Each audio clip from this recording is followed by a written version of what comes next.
Bakıda Beynəlxalq Real Aikido Federasiyasının və Azərbaycan Real Aikido İdman Klubunun təşkilatçılığı ilə Aikido özünü müdafiə sənəti üzrə 12-ci beynəlxalq seminar və kəmər imtahanı keçirildi.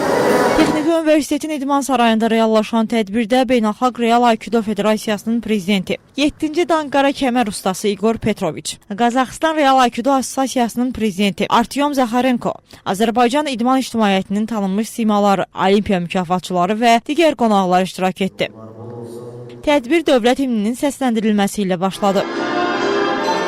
Ardınca şəhidlərin xatirəsi bir dəqiqəlik sükutla yad edildi. Rəsmi çıxışlardan sonra arena idmançıların ixtiyarına verildi.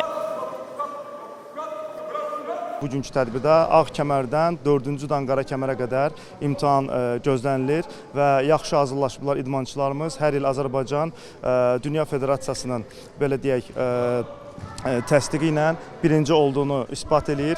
Bu ildə çalışacağıq ki, yəni bugün çalışacağıq ki, Azərbaycan 9-cu dəfə dünyada birinci olsun. Qeyd edək ki, imtahanda 13 klubdan 300-ə yaxın idmançı iştirak etdi. Seminar çərçivəsində 200 idmançı növbəti kəmər dərəcələrinə imtahan verdi. Sonda ən yüksək nəticə göstərən ustalar fərqləniblər. 3 nəfər 1-ci dan, 4 nəfər 2-ci dan və 1 nəfər 4-cü dan kəmər ustası dərəcəsinə layiq görüldü.